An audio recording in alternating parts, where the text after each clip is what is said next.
Hello, and welcome to Twin Peaking, where I showed my friend Jay my personal list of worst to best episodes of Twin Peaks, and she sees if she can figure out what the show is. If you're liking the show, please remember to like, comment, subscribe, and tell anyone you think might be interested. Also, please make sure to go follow my friend Jay at twitch.tv/JanuaryK. That's January Kay. Without further ado, let's get into it. Okay, continue. Yep. Oh, no, I don't know. Okay. Okay. Yeah, no, I was just saying that I was going to record. It was about you needing, oh yeah, like, oh, is there a holiday coming up or something as an excuse to send you No. a hard drive? It literally wasn't anything. That's why the second it got interrupted, it left my brain. It was Okay, I see. No, there's no This can't make holiday. This can't make it in. I need to edit this out. You're fine. You're fine. Hi, Jay. How are you? I'm good. How are you, Mac? Doing all right. Doing all right. How you feeling? I'm feeling quite good. I'm very excited for the episode we're gonna watch today. I'm very excited. Yeah. Leading up into this one, people will know what this one is, and I feel like I will have to defend myself, but I can't because of spoilers. But yeah. Well, leading up into this one, have you been thinking about this at all? Has it been on your mind, or is it one of those things actually, yeah, it has been on my mind actually, of like especially because like this is the first episode of the season, right? And so I'm wondering, like, what's the storyline? What are we thinking here? Like, is it going to start with Laura? Like, that's kind of like where I'm at with it. So okay, how do you think it would relate to Laura? You know that it takes place in the future. Do you think Laura Palmer is still like a presence in this? Because like I don't think I asked you that at the end of last episode. Do you think Laura Palmer herself like is like a part of all of this? I don't know if she's like, okay, the reason why I think that is because of Missing Pieces, which we've watched already. Right. And so I know that Missing Pieces was kind of like also released before this, but after season 2 came out. And I'm very like, my mind is like, why is it that Laura's story needed to be told before season 3 came out? Like, I'm very much in that, like, why, like, I'm thinking on a meta, I guess, level of like, why was this important for the context of season 3? And so that's why my mind is like, is Laura part of it? Because from what I've watched so far, like, I've complained about this multiple times. I still don't know how Laura died. I still don't know who killed her. However, I have a good idea of like the major players involved in her death from what I've seen so far, right? And so I feel like her murder as a whole has been solved, but is there like a supernatural like kind of context that isn't solved with her? And that's why Missing Pieces had to come out. Like, that's where my mind goes, kind of idea of like, is there a mystery that I'm just simply missing because I haven't watched it yet, most of season 1? Or is this a new thing with Laura? Like, I don't know, like, was her hand missing and they found her hand in the ground somewhere in this episode? Like, you know what I mean? Like, what is missing here that I don't know about, right? So that's where my mind goes right now. So you are fairly certain that she's still involved somehow? I do. I feel it. I do feel that okay. Like whether, right. Yeah. I do think it's on a supernatural level though. So we'll see. All right. Yeah. I don't have any other questions really for you as far as all of this goes. I think, right? Okay. Yeah, I think we can just get right into it. We covered most of the questions last time of like, where do you think everyone's at? And you know, the big question is like, how's this impacted your regular life thinking about what this episode's going to be? But yeah, we covered that. So might as well let you get on with the show, yeah? Yay! Alrighty. All right. Yeah. So, what the fuck was that? Yeah. Oh my gosh. So much to talk about, isn't there? My goodness. Is there a title for this episode? Yes. So this was season 3, episode 1. Oh no. Shit. What's the name of the? Because I do know it. Oh no. I usually have this prepared. How would I fuck up on this one? Because I know what episode 2 is, because like they're usually bundled together, and that's the one that sticks in my brain. Oh, okay. So this one is My Log Has a Message for You. Oh. Yeah. Okay.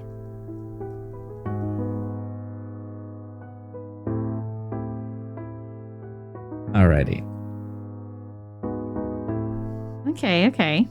Yeah, so closing all this out, what did you think of the episode? What was that? Okay, so I guess I did expect new characters to show up because everyone's fucking old now. Sure. But like, I guess I wasn't expecting that many new people. And so it did feel like a new show. Like it doesn't, I guess because it's so far removed from all the series of events that I've watched so far. So it felt like I was watching a new show. So yeah. To be fair, you're only missing one episode between this and what you've seen the longest run of so far. Yeah, no, I was more so talking about like the plot. Like, no, 100%. Like it feels like a new show. I was teasing because this is no. To be clear, you are right, and this is insane. It's exciting. This is kind of like a new mystery kind of deal going on here.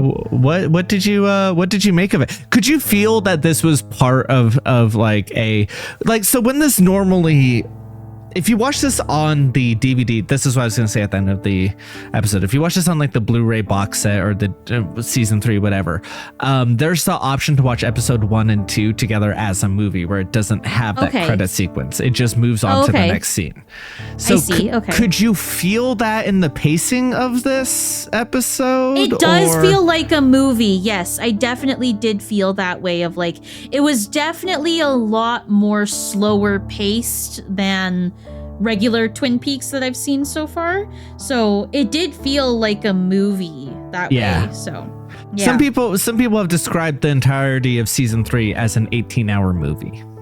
Oh, interesting. Yeah. Okay. Yeah. And it certainly feels that way at times. So like with that in mind, be prepared for like it feels like it should be one big movie rather than a season of television sometimes. Okay. I see. So okay. you know, yeah, 100%. 100%.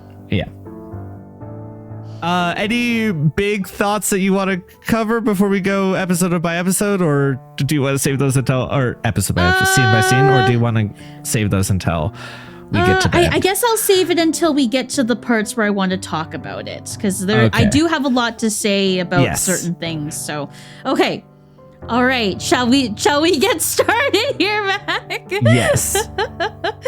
Okay. So, the first scene is I called it the Red Room from Missing Pieces, aka Black Lodge. I don't know what to call it. Red Room, whatever. I think Red Room is preferable because there's some debate, especially at this point in the series, of whether that is the Black Lodge or not. Okay. In the first place. So Red Room definitely works. Okay. Yeah. In it we see young Cooper and Laura. Laura is talking backwards and how she'll see him in 25 years and then she becomes frozen in time. It then cuts to, I called it Twin Peaks Mountain. where there's some shots of the mountain and stuff, and it shows the high school of Twin Peaks, a girl running towards the school, and then there's a cut to Laura's picture in the trophy cabinet, and that's where the opening credits start. And I thought that was a fantastic opening. Like that's a great opening. It definitely sets you in a mindset. It does. Mm-hmm. Like I knew that it was going to be a different show, but then the second the music started playing, I was like, whoa, we're watching Twin Peaks like HD. Like it just like it really does, like it's good at reminding you of what you have seen, plus putting in a new perspective of what's to come kind of deal. I don't know. I thought it was great. I think that is like I chef's kiss. I would not change a thing about it. As far as openings go, it's pretty strong. That initial opening, pushing through the hallway into the trophy case and stuff, pretty sure that's the I know the trophy case part of it is, but I'm pretty sure the hallway part as well is part of like how Missing Pieces opens as well. Oh, okay. Yeah. Interesting. Which is interesting in its own way. Yeah, that is interesting. Yeah. Because they released Missing Pieces recut as its own thing as a preparation for season 3 coming out. So Right. Oh, okay, cool. It then cuts to, I'm going to call it Red Room, but you can't tell it's red. So it's in black and white of I put old guy plus old Coop in the Black Lodge. Old guy is talking backwards, and he says a bunch of things that's very obscure, like remember 430, Richard and Linda, yeah, and then 2 birds with 1 stone. And then Coop, before that, he also says that it's in our house now. So we can't speak it aloud. And then goes into that part, right? Yes. Is that the right order? I believe so. I think so. Yeah. Yeah, I didn't have time to write in our house now in my notes. Yes. There's a lot going on in this scene. Yeah, 100%. Hey, be ready for that. Yeah. And then Coop kind of like disappears out of He says he understands, which like, good for you, Coop. I've seen this show 4 times now, and I'm not sure I understand. So like, good on you. I guess you had 25 years to prep. That's true. Oh my gosh. And then I don't have much to say about Coop because I want to talk about it in the other scene. Yes. That happened. So I'll leave it for then. Yes. It then cuts to. I do like the visual effect. Sorry, I do like the visual effect of him disappearing. Of Cooper disappearing. Yeah, because it's cool. it's an interesting one that you don't see it done like that. It's like when someone disappears, it's a dimensional crack kind of deal, like a window cracking. It almost feels like a paper crumpling. Yeah. It's really interesting. You don't see people use that as a disappearance technique. It then cuts to the campground where Dr. Jacoby lives, and he gets a large shipment of shovels delivered to his little campground here. And like, I didn't recognize him at first. I thought he was a random old guy, but then the order delivery guys, I thought it was Doc Hayward at first because the delivery guy said Doc, and I was like, is that Doc Hayward? But like, no, Dr. Jacoby. I mentioned it in the reaction part, but like, I am a little disappointed that he's not off in Hawaii somewhere enjoying his time. Like, why the frick is he stuck in Twin Peaks here? Like, he already dealt with a bunch of fuckery. Why is he still here in the town kind of deal? So to a degree, it's just surprising. There's an answer to that in the books that I think I could give you that isn't like particularly spoiler heavy, but I think it would be better placed in a different episode to tell you. I worry I won't remember to tell you during that episode. Oh, fair. Okay. So when we get to season 2, episode 9, Okay. If you want to preemptively write that in those notes. Is each page an episode? Yes, each page is an episode. Then go cut this out, me. I mean, it's literally two episodes away. Okay. It's in two episodes away, so I'll put it if in. You write a little note real quick. Okay, I will write that in this first page. Ask about Jacoby. Yeah. Dr. Jacoby. Season 3. Season 3. Yeah, just a little note there to remember. 9. Okay. Yeah. Since it's coming up so soon, like I'm like, I could save it till then. I just won't remember to tell you probably. Fair.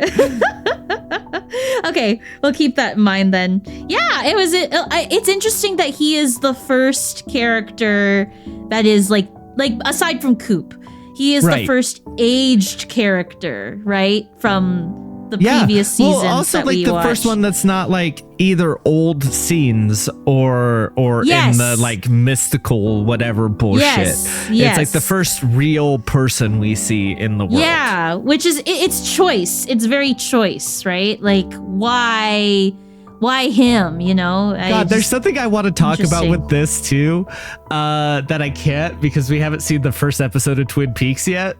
And I definitely want to leave that as a reveal of what the first thing we see in Twin Peaks. Okay, actually, here's a fun little question for you. As of right now, with what we've seen, who is the first character you think we're introduced to in Twin Peaks? Similar to this. Oh, I thought it was Cooper, but like, I don't think it's Cooper. Like, I'm trying to think out of all the characters that we have come across, the very first character that I think that we see in season 1, episode 1.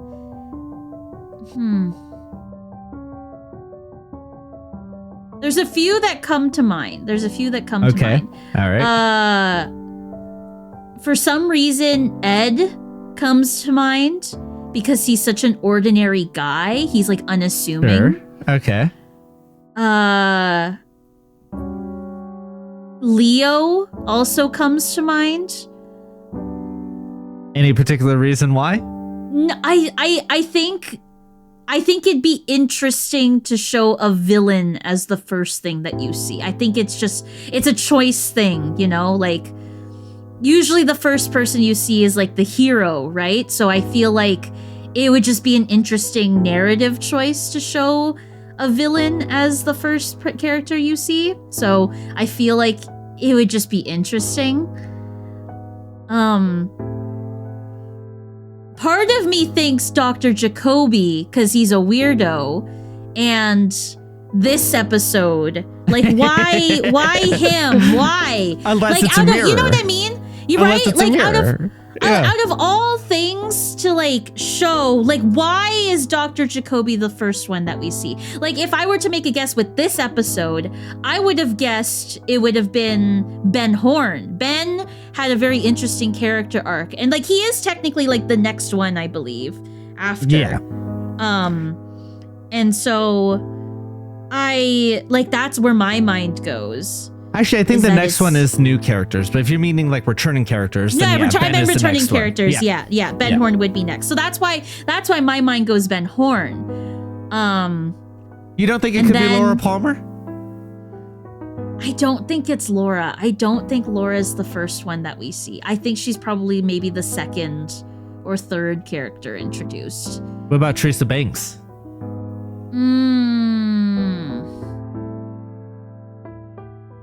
The more I watch of this show, the more I feel like Teresa's not part of it. The more that I watch of it, it's just like she doesn't fit in my grand plan anymore. Remember that the first episode was its own movie. Like it was a movie itself first. It didn't resolve, which is why I had a TV show. Yeah. So she could have been integral into the movie and then not been after that. Yeah, I can see that. But I don't think she's the first. Like, I feel like it's minor. I think I played up her role a little bit in Missing Pieces. Yeah. I kind of like, part of me also wants to say James as the first character that you see interesting. in the movie. Okay. I want to, yeah, because I think that would be an interesting one too, because he is technically the last quote unquote good guy to see Laura alive that night. So to start with him would also be pretty interesting. Yeah. No, those Yeah, are all yeah. very interesting guesses. Yeah. Obviously, I'm keeping my mouth shut. Yep, So, yep. But there were some interesting insights in there, is what I'll say about that. Mm-hmm. Okay. Okay. Yeah. Okay. I'll cut to the next scene then. And that Yep. is we out here in New York. New York. Hey, I'm walking here. I'm walking here. Is this what we devolved to the second New York shows up? Really? Like, at least you have an excuse. You're Canadian. You get to be, stereotypical about America. Like, what's my excuse? Oh my goodness. We have the portal. Like, I call it a portal window because it's like a window to the outside, but it's circular. I don't know what to call it. It's a window. It's weird. It's a glass box. It's weird. Yeah, in a glass box. It's weird. Like, I didn't know how to describe what I was looking at. Portal window, glass box, and then I put guy in room in a warehouse, but it's not a warehouse. It's in the sky in a big building. So then I put Sky cameras. warehouse. Yeah, sky warehouse. Yeah. I put cameras looking into box. Guy's job is to put away SD cards once they're filled. We hear in the background. Wonder if there's the a metaphor elevator. there about like watching TV or something. Maybe. Sorry, that's sarcastic. Everyone thinks it's a metaphor for watching TV. We hear the elevator go off in the background, and the security guard tells the guy that someone has arrived. It's a guest. We find out that's Tracy. Yeah, there's she wants this to go weird, see the room. like evil sounding hum throughout like this scene, just deep low, like Yeah. Yeah. all the way through it. And actually, through most of this episode, there's that deep hum. I want to get into that. I want to get into that after. Okay, cool. The girl asks the guy if she can see the room. He says it's top secret. Security guard says, yeah, it's top secret. And then my last note of then he brings the coffee in and he drinks it all by himself and continues to watch the box. My last note of that scene is guy is weird. Yes. Which is reflected in a lot of my note taking here, but we'll get into that. There's also like a lot of flirting that's like... That's awkward flirting. That's kind of like flirting in front of your dad. The dad's the police officer kind of deal. You know what I mean? Like, there's a lot of that going on. So it's just a little funny, a little odd.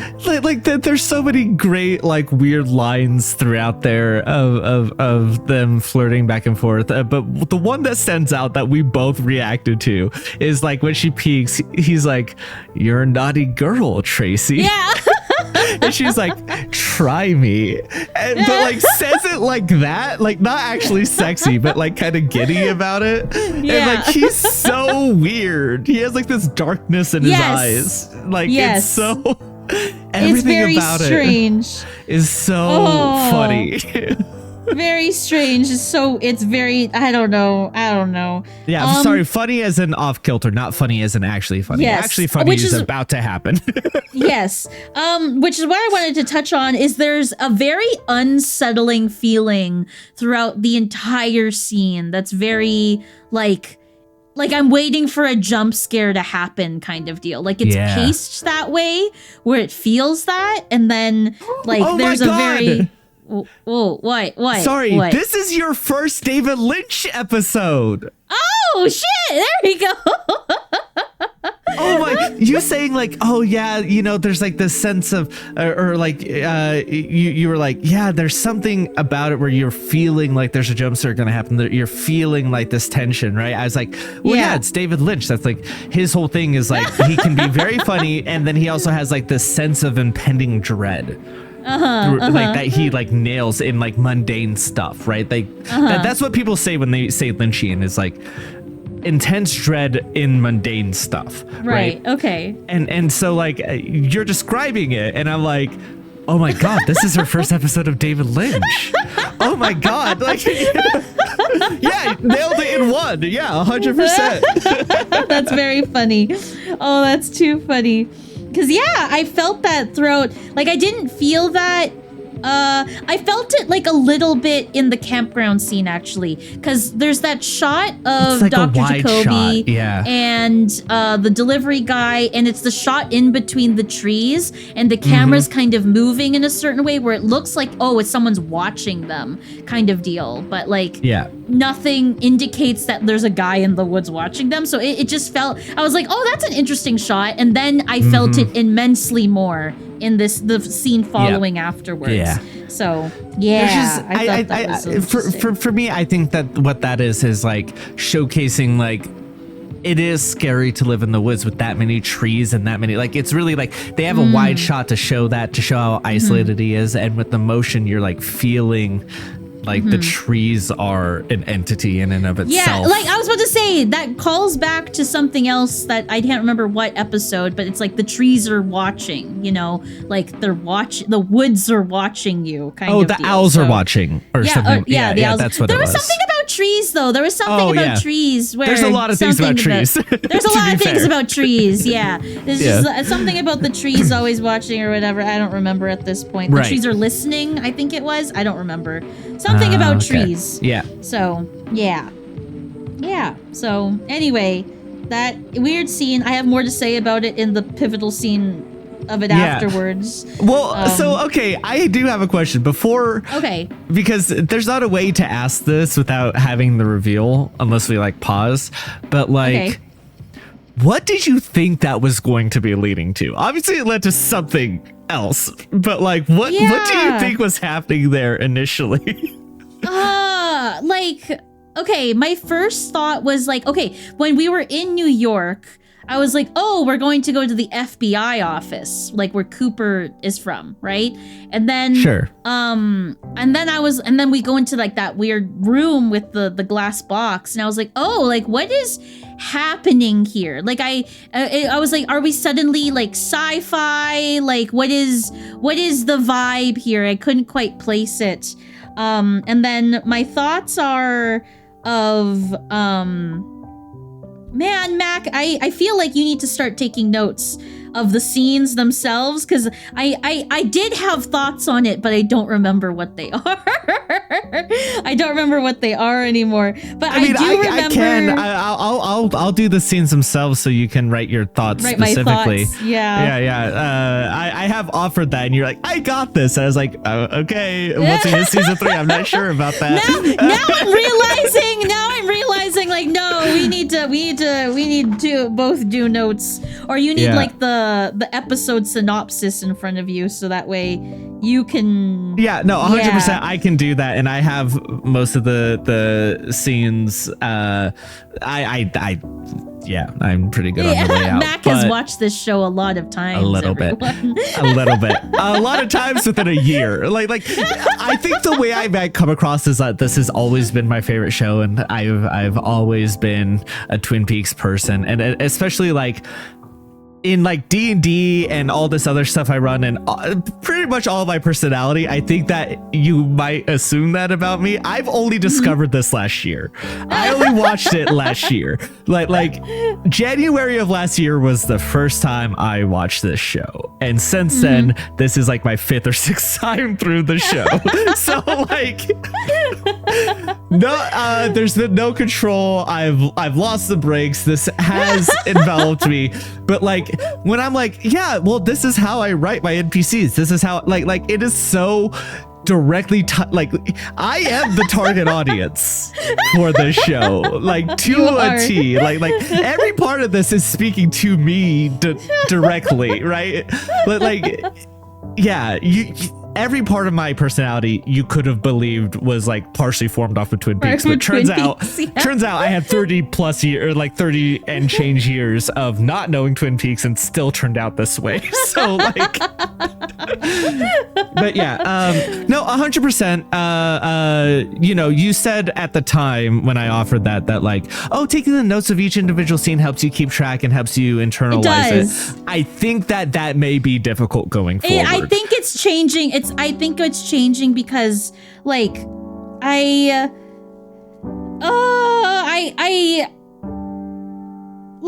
how do I do, like, we mentioned this before, but like when your brain sees something that it can't rationalize, it dismisses it, right? Yes. And so when I was watching this scene, I actively caught myself like, oh, it's just a guy, you know? But then I was like, oh my, like, no, like, Jay, snap out of it. You need to pay attention to what's going on right now. This is going to be important, kind of deal.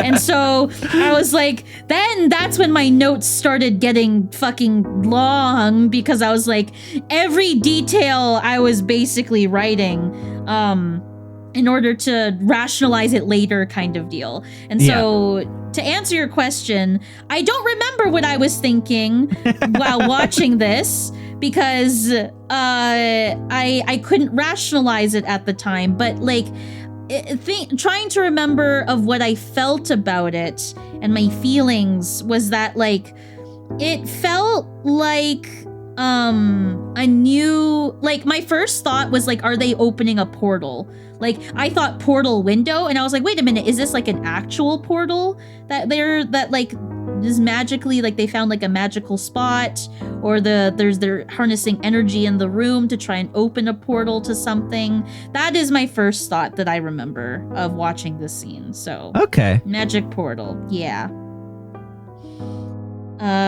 Okay. I'm gonna move to the next scene with Ben Horn. Yep. Where we meet his assistant Beverly, and then Jerry shows up. God, I hate that guy. He's eating a piece of He's eating a piece of banana bread and saying how decadent and wonderful it is. Oh, well, no. To be clear, what he's saying is that it's loaded with like weed and drugs. Yes, and the jam is also loaded with like sativa and shit. Yes, sativa and sativa and dexedrine or something. I don't know. Yeah, like 100%. Kind of like he's like, I'm basically what this scene is him going like, I'm about to trip balls. Yeah. And you can tell that Ben Horn is not having it. He's like, oh my God, Jerry. Ben Horn has like, he's got this look of like, I'm tired on his face. Yeah. And then the scene ends with, is that Mother's hat? And I thought that was funny. Yes. What do you make of Ben Horn in this scene, since this is the only one he shows up in?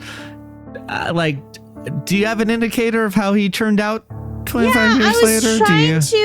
I was trying to pinpoint if he really did turn over a new leaf, based off of the last couple episodes of season 2 that I watched, and it does feel that way. And the reason why I think that is because like it's because of Beverly. Like Jerry says, like, oh, the new assistant Beverly, have you tried, like, I don't remember the exact phrasing, but he's like, have you tried hitting it from behind yet, or something like that? And then or something like that. Yeah, that's the vibe for sure. That's the vibe I got. And then Ben was like, no, she's a wonderful lady and she's married. And then Jerry's like, that doesn't stop you before, which call back to freaking Donna's storyline. Yeah. And then Ben has kind of like, not a look of shame, but like a look of like I don't want to talk about it kind of deal. And that was kind of the small indicator of like, oh, maybe this is the changed Ben that he said he was going to be. So that's kind of where I came to that conclusion with that small scene. So yeah. All right. Yeah. Yep. Okay. Well, it cuts to the sheriff's office where the lovely Lucy is still working as reception. Yeah, you thought she would have retired and been a stay-at-home mom. Yeah, I thought she was going to retire, but I guess she loves her job. There's which an Easter I egg guess- here that I can't Oh. tell you. Aw. But it makes this scene and a lot of these scenes insanely comical. But like it's so funny. Actually, I think I could tell you because I still don't think you'll put it together. But so behind her Okay. is a photo. Don't look too closely at it because I didn't pay too much attention, to be honest. but it's Yeah, okay, such continue. a poorly photoshopped photo of her and Andy. And there's a Christmas tree behind it and their child. But like it's like it's supposed to be a little child, but they put a full-grown man's face on it instead. Okay. And it's like none of their faces are in the right directions for the body. Like it's so poorly photoshopped that it has to be intentional. It's so funny. Like I love that picture so much. It cracks me up every time. And so every time we get like a front desk reception scene where that's in frame, I lose it. It's so funny. I didn't even notice that. I did not even notice that. So, that's funny. I'll keep that in mind when I look. Okay, that's funny. Well, don't because spoilers. I mean, we're gonna watch season 2, or the next episode. I will not say which one is a season 3 episode next. So Yes, but maybe it's it'll show not up. the reveal of that. Like the reveal of that okay. is later. Yeah, sorry. Okay. Yeah. Okay. And then we have an insurance guy. I put insurance guy ? Yeah. Because I don't know if he's actually an insurance guy. He said he's looking for Sheriff Truman, and Lucy's like, which one? And I was like, oh, like, did he get married and have a son? Or does he have a brother? And I was like, what's going on? So I put 2 ? And then the guy's like, I'll leave a card. And he abruptly leaves. Sheriffs. Yeah, 2 sheriffs. Sheriff Truman. So yeah, I thought that's an interesting that was a piece of- reference to tidbit. Leland in a couple last episode that we watched, I think, going like, she's had 2 visions. 2! Yeah. There's 2 Oh. Trumans. So like, yeah, I thought that was interesting. I was She's hoping for just a as Harry. unhelpful as She is ever. super unhelpful. And the dude's also unhelpful because like she explains doesn't like know. it does Yeah. make a difference which one you It want to talk does. to. And he's like, I want to talk to Sheriff Truman. and she's like, I don't know how to explain this to you anymore. Yeah. Honestly, like this back to back with the last one we watched, it's like, no, she's actually kind of right about this though. Like She is, yeah. Same with Like, last time where she's- it's like they're not listed in actual like animal types or customer names. It's listed by animal name. Like I need Yeah. help. Like and you're like, fair enough. Fair Fair enough, Lucy. Lucy. So yeah, I liked Lucy in this scene. Like Yeah. she's definitely, you can tell she's grown. She's not as airheaded as she was, but like she's still, like, you're right, like still helpful, but she was 100% right in this Yes. scene, like completely justified. Both things feel true of like, Yeah. well, like you could have been more concise and direct with some of this, but also Yeah. you're not wrong. You're not wrong, Lucy. Okay, and then we have driving in the dark in the middle of the woods, the knocking becoming music, which was very good. Sorry, I I'm thought it providing the was soundtrack. excellent. Yeah. It puts you in the mood of like, ooh, like something Immediately tense. interesting. Immediately Yes, like, oh fuck. Exactly. Like- Yeah. What's going on here? What's happening? It's a Mercedes driving in the woods. Yep. And Coop comes out of it. And I didn't really recognize Coop because it's a different aura, which I'll get into of my last note of this scene. But I want you to Okay. keep note of like the aura, Yes. okay? Yeah. He reaches a shack in the woods, which I put Black Lodge ? And the guy at the door is like, who the hell do you think you are? And then Coop punches them in the face. And then he goes inside and there's a man named Otis inside. And then in the corner, there's short guy and man with hair. in the corner. I and would have was said like, "Oh short my guy God." and long guy because everything about that guy is long. And I was like, oh shit. And then he asks for Buela, and he's Beulah. like Beulah, sorry. My Yeah. notes are No awful. worries. No worries. Beulah, and then he's like, I need Ray and Dario. Daria. She's like, and I'm Arya. Is it Arya? Daria. Daria. Not Yeah. Dario. Daria. Okay. Yeah. Daria. Ray and Daria. And she's Yeah. like, I'm gonna go get them.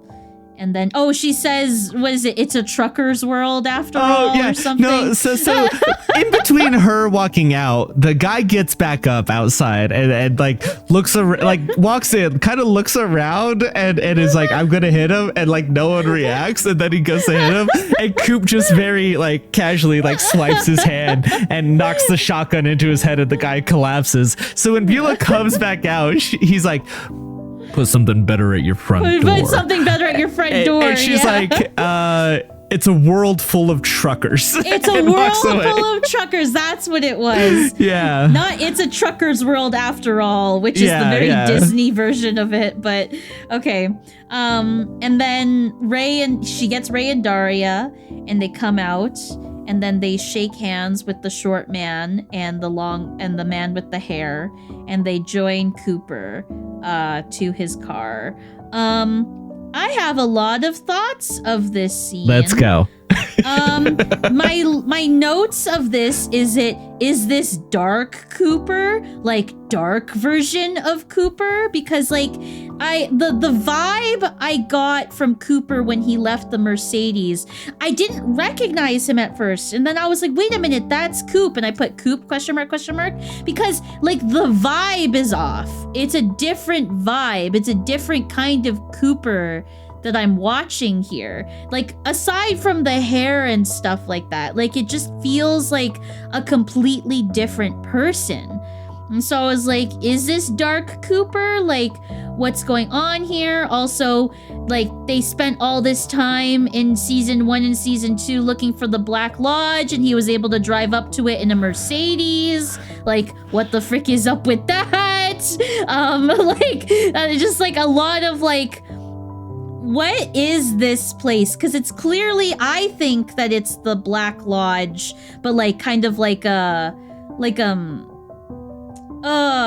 do I describe what I'm thinking? So there's the in-between space, right? That we Sure. talked about in Missing Pieces with all the curtains and the Yes. funny, funky floor. And then my theory was that space is connected to the White Lodge and the Black Lodge at the same time, right? Like this is like interdimensional, Yeah. blah, blah, blah, blah, blah. And my thought is that the shack that Dark Cooper visited is the real world like representation of the Black Lodge in the interdimension space. Like that's what it feels like, is like it's a gateway portal representation of the Black Lodge. So that's why I do think it's the Black Lodge, but it's not like the Black Lodge with the curtains. It's like Sure. the representation of the Black Lodge. Like that's where my mind goes, is like, how is Coop able to be here so easily? Kind of deal is like, what, like that like I still can't like rationalize parts of this scene of like, you know, why is there a Dark Cooper? Like, why does it seem He like could just be undercover. I get, I don't really see that though. Because I don't. I mean, maybe it's a physical manifestation of the Black Lodge. Maybe it's just a thing where like he's about to bust somebody and then he gets dragged into the murder investigation that's going on in Buckhorn, South Dakota, right? We don't know where that's happening. We don't know where that's going, right? I know. It's just like I don't think this Cooper is it doesn't feel like the Cooper that I've known. You know, it feels like Yeah. it feels wrong. It feels wrong. It Yeah. doesn't feel like a Cooper under investigation, because I've seen a Cooper under investigation. You know, like I've seen him undercover in the One-Eyed Jacks. Like it's a Yeah. it's a different vibe. It feels like a different character. And so that's why my mind doesn't really go there, right? It doesn't feel like the Cooper that I've known. It feels like a dark version. I mean, that's fair enough.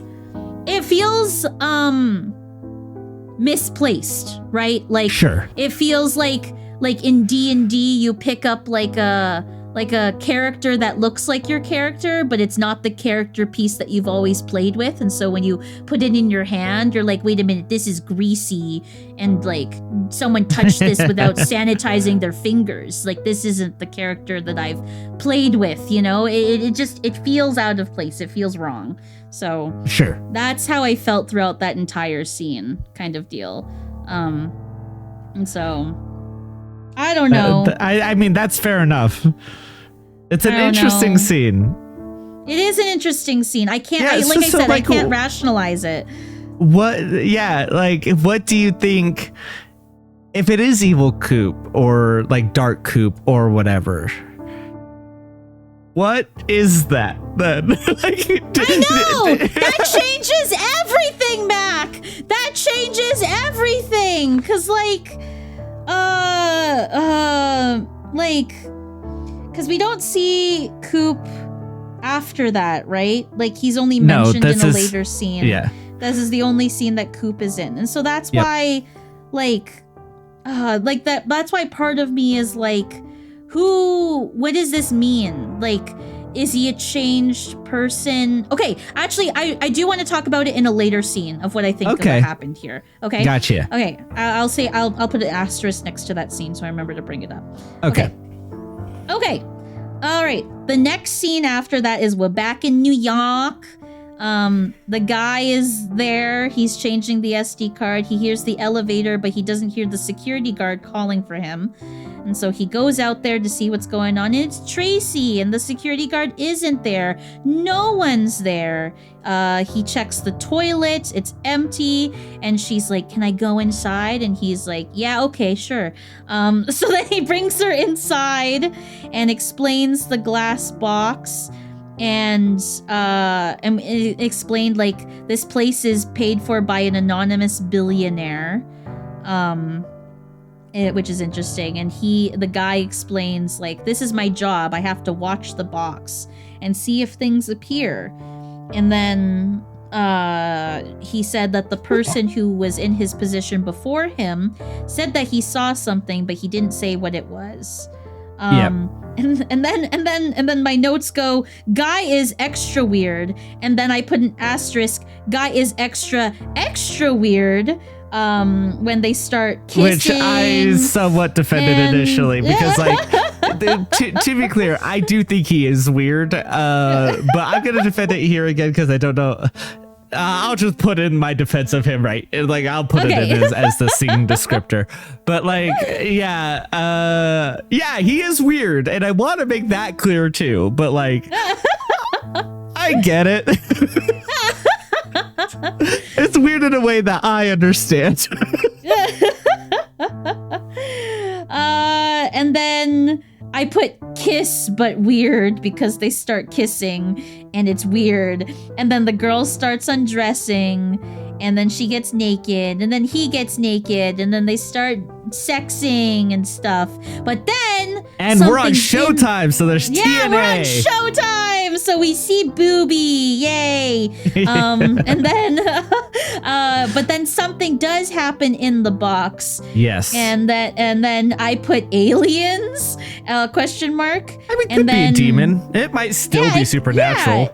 Yeah, and so like I just put aliens question mark. Yeah. Because it kind of looked like an alien, but then the alien had boobs. Yeah, It was okay. like I was he about was, to, like, I was about to ask if Okay, you noticed that yeah. part of like, did you notice that aliens have booby too? Yeah, aliens have boobs. I was like, interesting. And then my thought was like, is the alien reflecting the girl because she's naked in front of him, kind of deal? Like, is he just trying to is the alien taking form of the thing that's in front of it because it doesn't know? Like, it's like, you know what I mean? Like, It's maybe it's trying to emulate blend what in. it is, but like it can't yeah. figure it out. Yeah. Yeah, that was my thought. So, and then the alien monster thing kills the couple. Well, we don't know if they're dead yet, but they seem Breaks kind out of of the dead. glass and there's a lot of blood.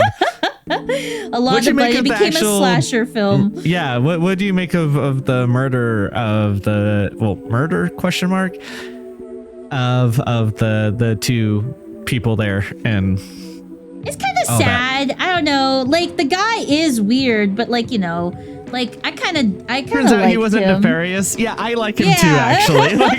like he's just when he's like, I took this job to help with school, and you're like, oh, you're just like a nerdy kid. Yeah, Like, you're just a nerdy guy you're who just needed a socially job. awkward. Yeah. Okay. Exactly. So that's why I don't know. I felt kind of bad. I felt bad for Tracy because like she didn't freaking know. She was just curious. Like if your potential love interest had a job that he couldn't talk about, like I'd be freaking interested too. And Yeah. so like I don't. It's kind of sad, but like I guess someone needed to die. I don't know. Well, I guess more what I was asking is like, how like how did that change your expectations for where the scene was and what the scene was doing? But B, how'd you feel like did it capitalize on the horror stuff it was setting up on? Yes, it did feel like it felt like a payoff to like there's a reason why the tension was building. You know, I don't like Yeah. it when tension is built and it doesn't go anywhere. Sure. So it did feel like a nice payoff in that sense.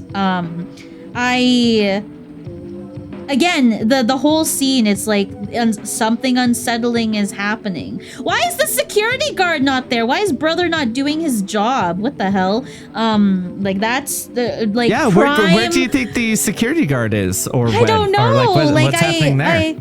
maybe he just like I don't want to say he's incompetent because I feel like that's a cop out. Like there must be a reason why he's gone, but I don't know. I don't know what the reason could be, even, you know, if there was I mean, a reason. it can also just be like another thing to build the tension of like we don't find out anymore, and it's like it feels like that could just be another aspect of that dread heightening is like the person who was here isn't anymore. you know? Yeah. I don't know. I thought it was a good scene overall. So as far as the slasher part goes, I think there's scarier parts of this show, even in season 1 and 2. Okay. With the way the blood was coming up and they were spasming and dying, like I don't think it was particularly scary. But like I understand what I was supposed to be feeling with it, and I do feel like, you know, good enough. But like the dread is building up to for that. Like I was like, I don't know. It feels like. Have you ever seen Terrifier? No, I haven't. Okay. There are times where in that movie, he'll kill somebody, and it lands as like comedic over top, almost like Nightmare on Elm Street, kind of. Okay. But without the gore that it puts you on edge and uncomfortable. And I don't want gore, so like I'm glad that they kind of covered that up, or like at least when we get gore in this, it is like stylized almost, right? Like because a lot of them are like sculptures that David Lynch made himself. So that's a fun fact. But like you know, because it was so clouded, you didn't even see like the gore part that would be like the horror aspect, but also the monster itself and the way it was done, like it wasn't scary.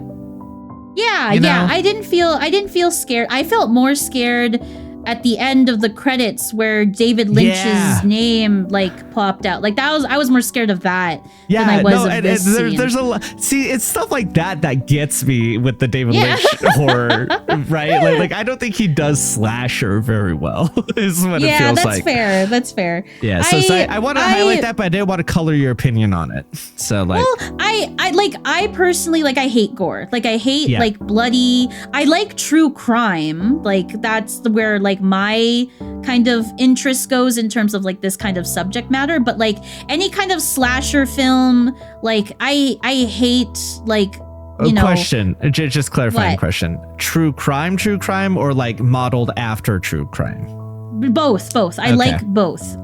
Like Criminal Minds, like that's my bread and butter. Like that is my Sure. show. I love Yeah. Criminal Minds. Yeah. But I also love like I don't know have you heard of The Jinx? No. No. So The Jinx is like I think it's 7 episodes. It's a 7-episode true crime documentary. And they show like an actual dead body in like the first 10 minutes of that Gross. show.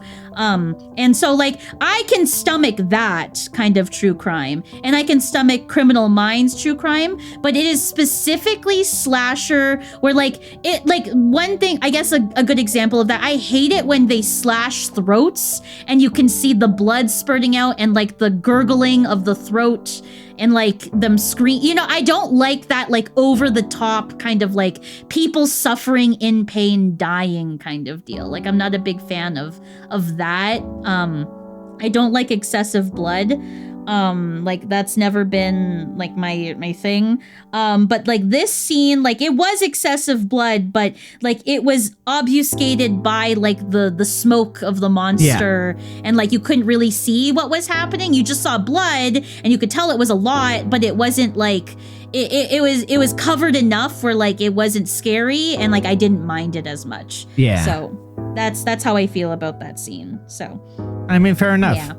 I don't like true crime. I feel it's exploitative and it makes me like anything that's like real like that. I'm like, well, you're just profiting off of people's worst days. Like it's So like it's actually, the families. the Jinx is such an interesting. Not to like sidetrack Sure. a little bit, but Sure, the Jinx, 100%. the Jinx documentary, they were able to catch the guy because of the documentary. Like that's why it's such an interesting true crime because they went into such detail about it that people were able to like because some of the murders were like 20 years old at that point. Like some people were able to remember certain details and there was a certain scene that I will not spoil, but something happens in that documentary that ends up getting the guy caught in the end of what happened. And so like that kind of I love that kind of true crime stuff. And I think that's why I kind of not dismiss it, but like it not like I do agree that in some points it is exploitative, but I feel like it depends on how it's done. And I think the Jinx does it really well. Sure. So, yeah. Yeah. At best, I don't like to like. Even if like it was the family who made it or whatever, like there's just something gross about like that to me personally of like That's fair. That's profiting off of this person's death, this victim and all of that. Like it's the capitalism of it all. Yeah, no, that's very fair. That's very fair. So that's where my disconnect is. Like, no, whatever. But yeah, so so as far as slasher stuff goes, though, like this wasn't Yeah, that it wasn't. effective, It wasn't. but also yeah. like I don't think that it needed to be. It doesn't need to be. Yes, Yeah. exactly. Like it didn't need to be more than that. You know. And like I never clocked Twin Peaks as a horror series, and I think if it did turn into horror, in like a very like deep into the horror aspect, I don't think I would like it as much because I just don't like horror movies in general. So it was this was enough for me. Yeah, what I'll say is I think it is the best horror TV show in existence. and it is semi-marketed on being horror, I think. But like, I think that, like you're saying, that would have a different connotation because people would think of like American Horror Story, or will think of exactly, and that's not what this show is. Yes, but like when this show is a lot of things. It's soap opera. It's a commentary on modern TV. It's a commentary on modern politics, whatever. But then, like, when it does do horror, it decides to do it in this very specific, like, it's not like constant. It's not like this thing. It is like, here's these little pockets that it exists in, you know? Which I think makes it both more effective, but also a better horror show because there is so much fun and comedy and this, that, and the other, right? So like it's not, yeah. I definitely wouldn't classify it in the, because like, if you told me, Mac, like if I went into this and you told me, oh yeah, this is classified as horror, I would be a little more standoffish with it because like horror has already like a certain connotation of what to expect with it. And so I was like, like I would have felt like a little kind of like, like, I don't know if I'll like this, but this is, it is unsettling enough that I understand the classification of it being horror, but it's not like what I would call modern horror or what the modern day audience would expect from a horror series. Yeah, and anyone who's into horror will be like, no, this is clearly horror. But you, if you watch it, like it's hard to be like, but this is similar to whatever other horror thing is going on. Like it's so much its own thing. As its far own as that thing. goes. It is its own thing. I agree with that, 100%.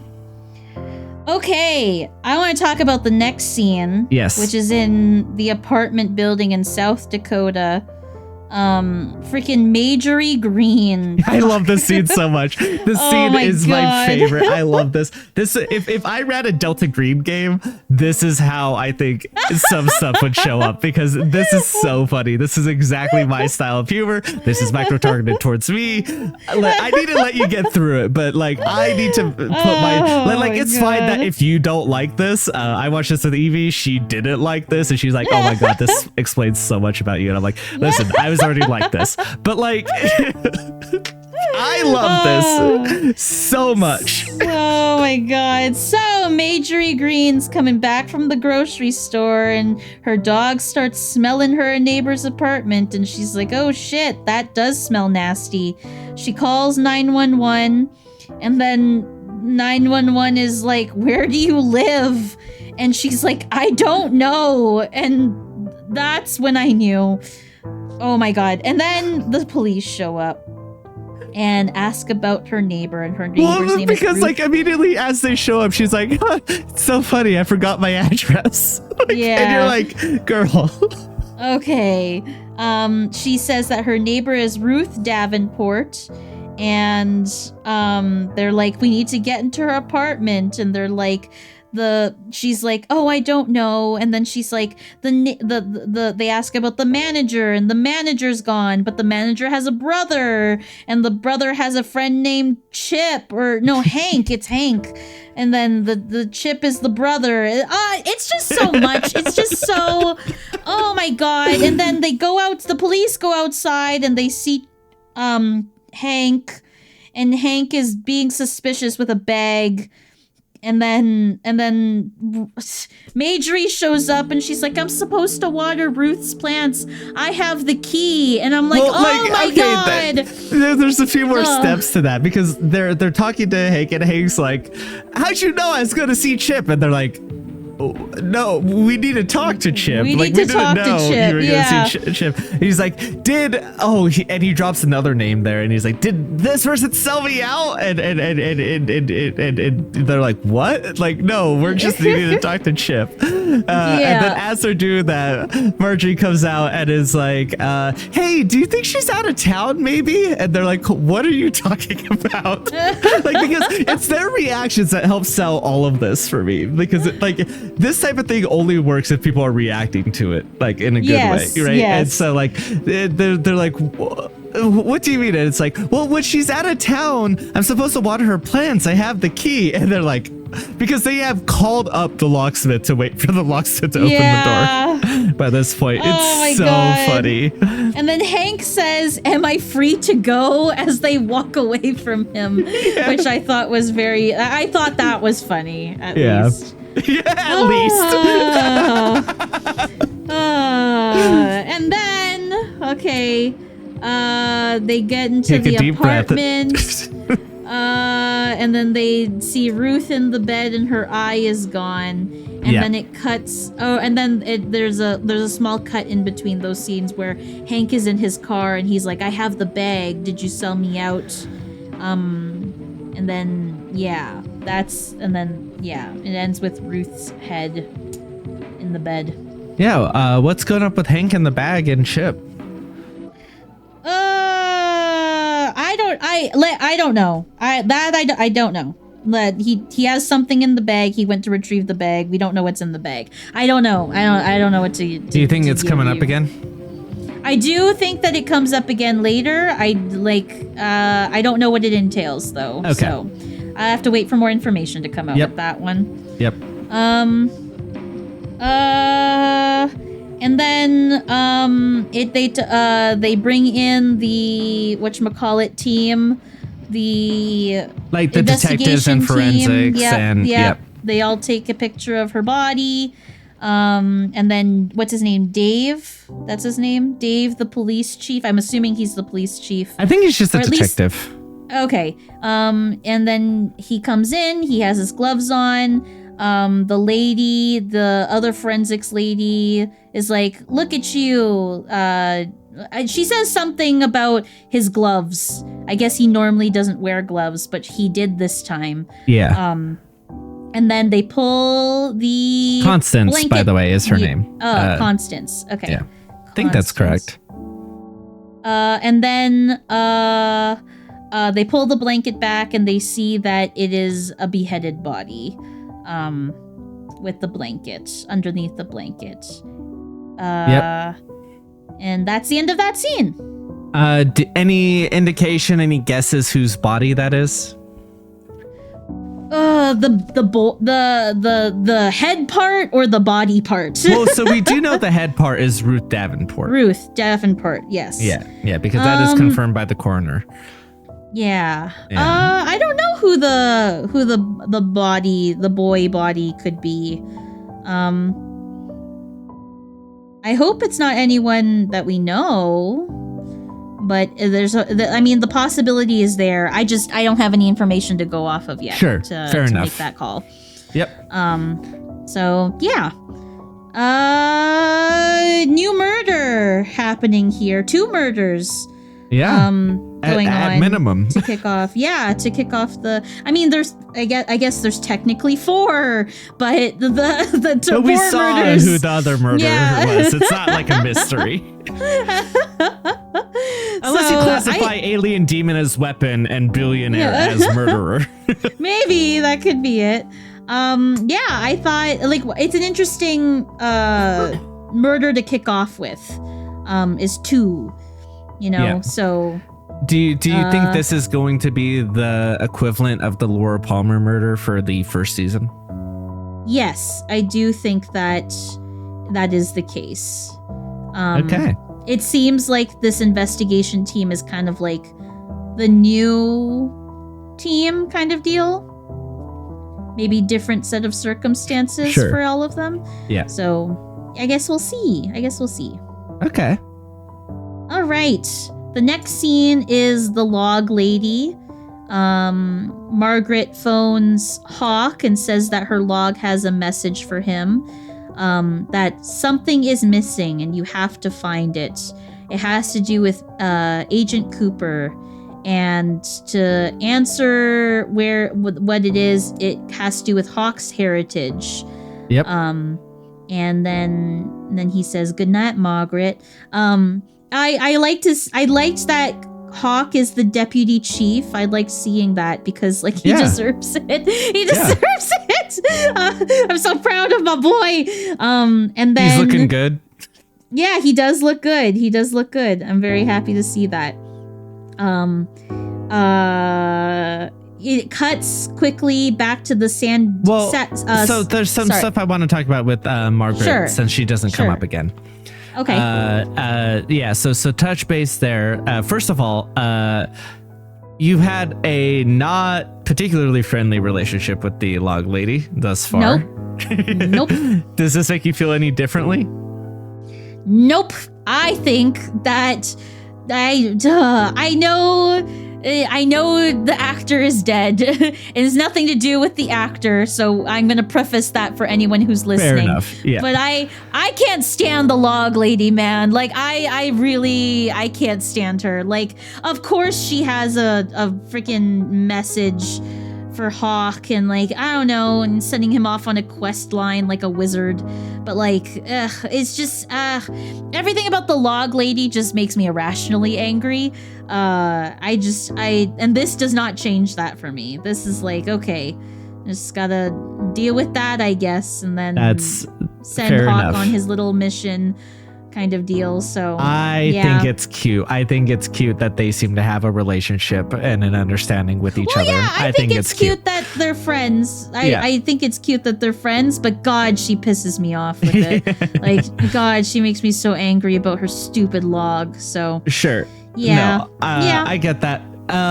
So there's a documentary that has come out recently called I Know Catherine, the Log Lady. Which is about Catherine Coulson. So what she was incredibly sick during the filming of this. Like, that's not just her character. I believe that she had to film all of her stuff within a short window of time. David Lynch had to direct her through Zoom. And after she filmed everything, she died 2 weeks later. Wow. Yeah, they did it in one shot. She died right after that. It was and so like this documentary that just came out is like about her, the character, but like also that 2 weeks. I think they got to show her final scenes before she had passed within that 2 weeks. They made sure to get that in there. So like this episode was dedicated to her.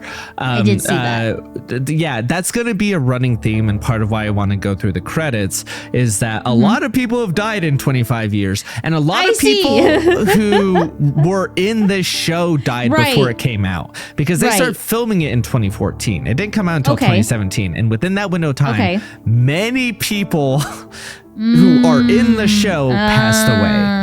Okay. So, I see. Yeah. It's an unfortunate running theme. And so like, wanted to highlight that a little bit. So this one was in particularly, dedicated to her.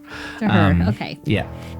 Good for her. I'm glad that she got to finish her scene. It's so rare that actors are offered that opportunity to revisit iconic characters that they acted in. And so I'm glad that she got that at least. Like, I'm happy to hear that happened. Hate her character. God. No, and but that's I'm fair glad enough, that she I'm glad she got to do that. That makes me happy that that happened.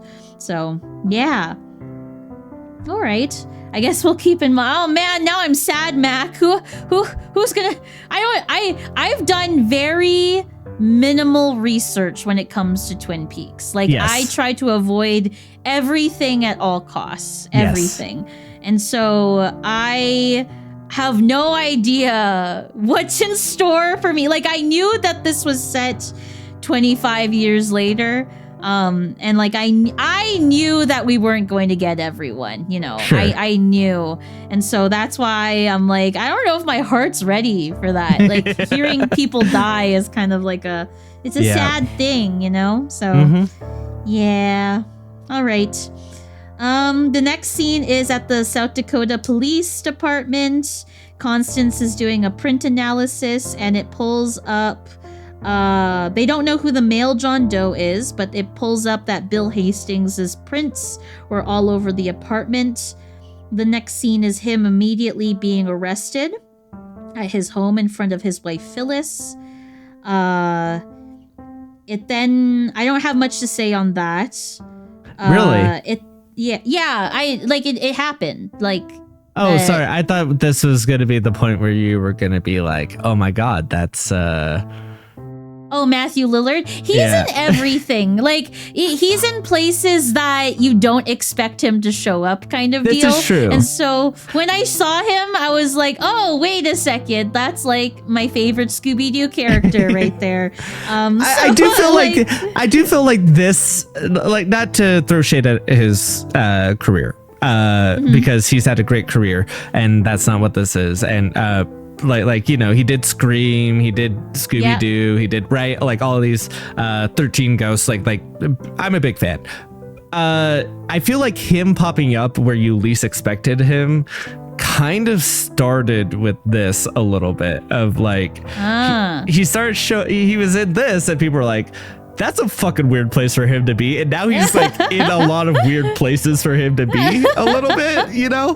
Fair. But more on the nose about this, something else I want to highlight is because like we're getting a lot of like big actors, but like big niche actors, right? Like, the multiple cops we recognize were like, oh my God, who is that? We know Who them. is he? I'm still Beverly trying to figure it out. is a big character actor in the same way. The woman who plays Beverly that Ben hired. Okay, in I his didn't scene. recognize her from Yeah. anything. I didn't recognize her. You're not going to recognize a lot of them because a lot of them are horror stars. Okay. That are being pulled in this very niche way, and I'll try to remember to highlight who I remember, but like so like Matthew Lillard being brought in very much for his Scream and 13 Ghosts profile, Right. and like we're gonna see that also as a recurring theme of like these like niche but famous for horror in that niche actors pop up periodically. So yeah. Okay. Interesting. I like Twin Peaks was so refreshing because like, okay, not to discredit actors because like actors who are famous for a reason, right? Like they do good at their job.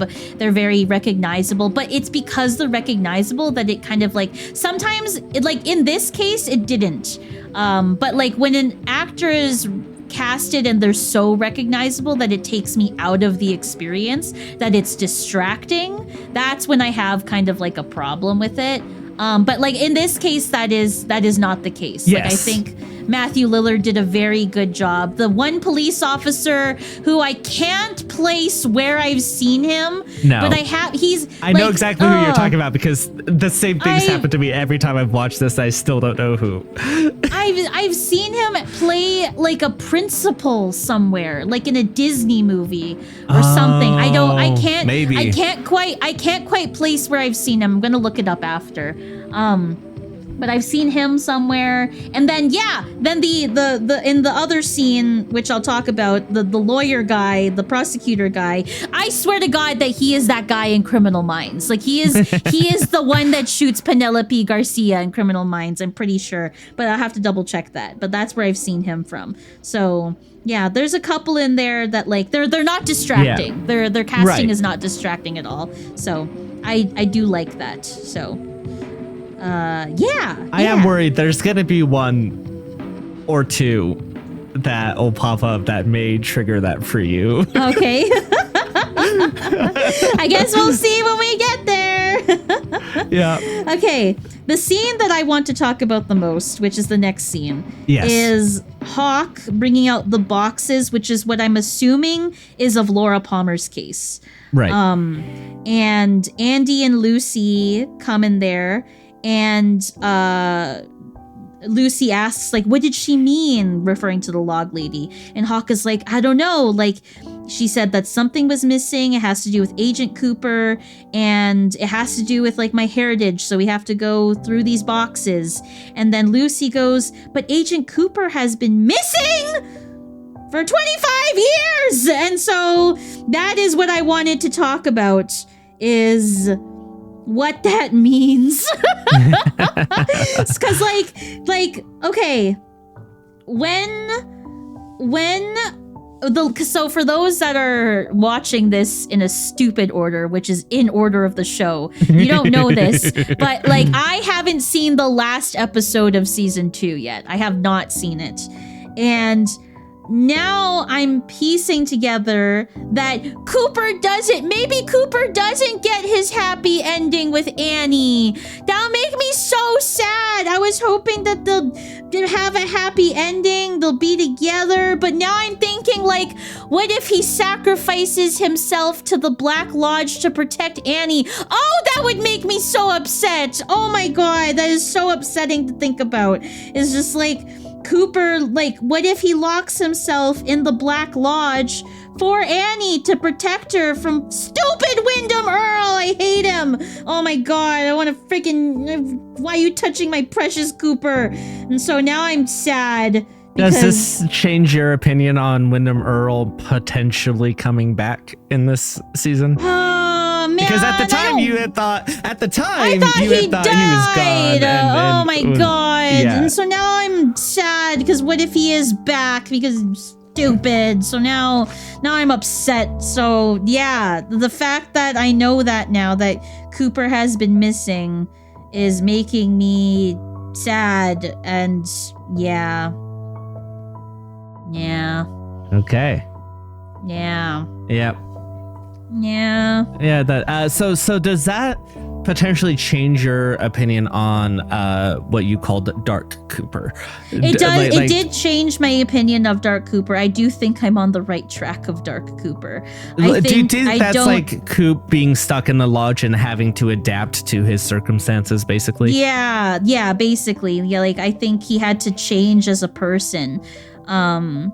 I really hope that's not the case though. Like I was really hoping to see an aged Whimsy Cooper. Like I'm really hoping that is still the case. And like maybe this is like evil twin Dark Cooper versus Light Cooper. I don't know. I don't think that's the case though. I do think that the Dark Cooper that we see is the Dark Cooper that we get. Part of me thinks he's like a hardened version of himself because of what he had to do to survive. I mean, we haven't seen him in like a normal circumstance yet, so yeah, I guess I don't know. That may have been a situation that called for it being tense, you know? Maybe I don't know. I hate evil twin, good twin shit.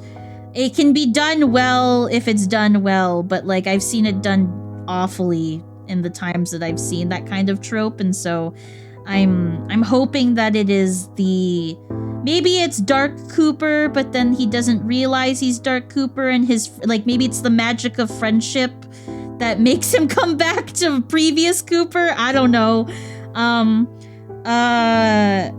That's kind of where my head is at, is like I don't know what to think of this just yet, but it makes me sad thinking of the consequences of this, you know?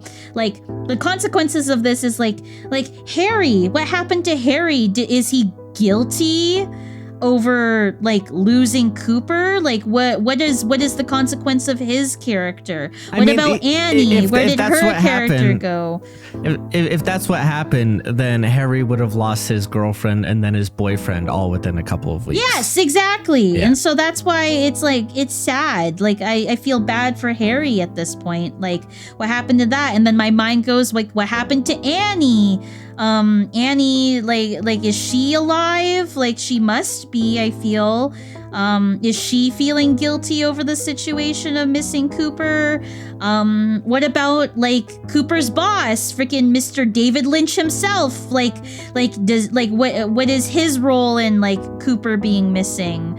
My mind also goes to the general of like did he where was he at? Like what, like my mind basically goes like what happened in these 25 years that they haven't found Cooper yet? Like what were the steps taken? What was the consequence of everyone in the town because of it? Because I mentioned this in a previous episode, but like for the short amount of time that Cooper was there, like friggin' they trusted, like the townspeople trusted him. Like Donna's dad was like, I can't remember what episode it was, but he was like, I need to talk to Coop about this. Like he was immediately like there was an inherent trust that the townspeople had in Cooper. And so what is the consequence of his missing? You know, like that's another person like that. Like, I guess they assumed dead. He was going to be dead after 25 years. You know what I mean? And so there's a lot more questions that come with this revelation that has come up. So I'm curious as to how season 3 goes because of it. So yeah, no, absolutely understandable. Yeah. The last scene is Bill Hastings' interrogation scene. And then part of me, so he gets interrogated about like his fingerprints being in Ruth's apartment, and Bill says that he didn't know Ruth very well. He's never been to her apartment. He's never been to her apartment building. He was at school, and then he was with Phyllis all weekend. There was a faculty meeting on Thursday, but it like you mentioned it in the reaction, that it doesn't seem like it's enough time to like murder someone. And so he gave Beth a ride home. I have a note of that here. And from how Bill is portraying here, I don't think he's lying. I don't think that he is lying about any of this, but it doesn't explain why his fingerprints are all over the apartment building. They then get a warrant to search his home, where Phyllis is there, and she's like, we have the Morgans over for dinner later. Which is something she mentioned as he was being arrested the first time, which is very like, funny. You have bigger problems to worry about right now, Phyllis. You literally have bigger problems to worry about. Whatever. And then they start searching her house. They search his car, and then they find a piece of flesh underneath some fishing equipment, a fishing cooler, in the trunk of his car. And that's where the episode ends. I'm trying to remember which podcast I heard this from. It was either Talking Backwards or The Detective and the Log Lady. But one of them called it a flesh Dorito. Oh. And I hate that. I see. I hate that too. I also hate that. I do not like that. That's uncomfy. It's bad. But now that's what's in my brain when I see that. I see. Yeah. Uncomfortable. Yeah. The light was blinking and flashing there, which is the flashlight, which is a reference to something you haven't seen yet. Okay. But is just a callback. I feel like that there may be thematic stuff there that I can't get into, but like that's the thing I considered telling you at the time. Okay. I don't think that's a spoiler. Is that the flashing light is a, at the very least, a callback. Might be a thematic through line depending on how you view it. I see. Okay. Yeah, and then we get starring Kyle MacLachlan as we look over the one man's face, and then we get into very little Kyle MacLachlan for a show starring him. And then, but that's what shows up, and then we just hear ominous noise as we zoom in closer to the gramophone. Yep. And then we get the credits. Yeah. So, how'd you feel about this episode overall? I once again feel like a fish out of water. I've definitely thrown in for a loop here. Lots of information, like I said, that I don't know how to rationalize yet. Yep. I have more questions than answers, basically. So it's so funny because a couple of episodes leading into this, I had asked about how you felt about coming up to your first season 3 episode, and you're like, "Oh, I'm feeling more comfortable about it now because of when you were nervous because the first time we went to season 1, you were like." It made you nervous. Is this going to be the show I love? Yeah. or like I'm enjoying? Is this still going to be? And you're like, and so now I feel pretty confident going into season 3. How do you feel about those words now? Yeah, definitely not the case anymore. Yeah. How I feel about this is the feeling that I'm having now is what I expected when I first watched season 1 episode 2. Yeah. And so it's been a flip of like, wait a second, that's how I feel about this episode. And so definitely I wasn't mentally prepared for that, basically. I'm more thrown through a loop with this one. So So any major thoughts overarching it now that we've gone scene by scene that you would like to bring up to talk about? Not in particularly, no. Yeah. Okay. Just wanted to make sure. Do you agree? This is a hard one, I know, because as we start to compare season 3 stuff with like season 1 and 2 stuff, it's gonna be like, so do you like nostalgia and warmness, or do you like intense metatextual, like wild, like modern shit? Like, which do you prefer? Yeah. But like according to my rating, do you think this is correct? Like, is this better than the last episode we watched? That's such an insane question to ask at this point, too. I don't think I can ask that. I don't think I can answer that question because I don't know. Like, I was hooked. Like, I do like the episode, but because I feel so fish out of water right now, I can't say that I like it more than even the previous episode because, like, I don't have anything to compare it with, right? Like, no, it's not that, like, it was bad. It's just, like, I have so many more questions than I have answers, right? Like I know nothing about the show essentially right now. I do like this episode because it puts other information that I've already know into light, right? Like, I think I have a feeling that I know how season 2 is going to end. I have a feeling. That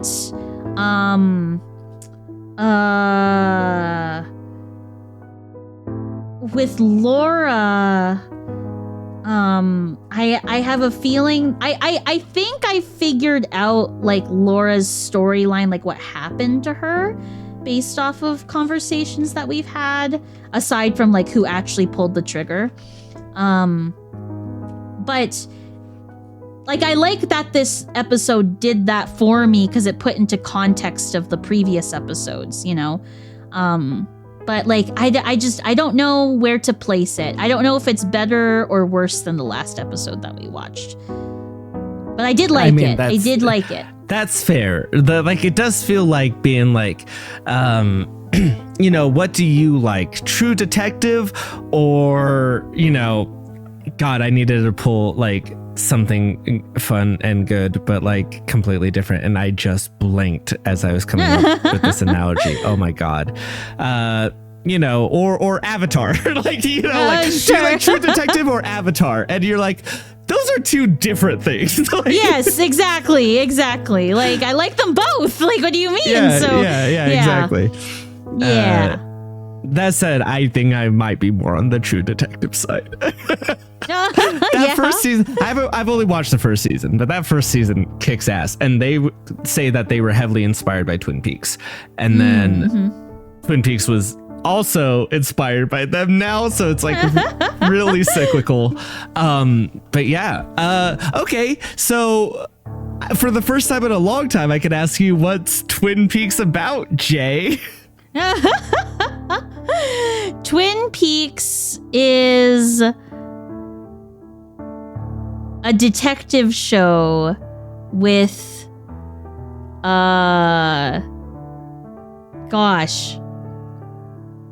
with dimension hopping.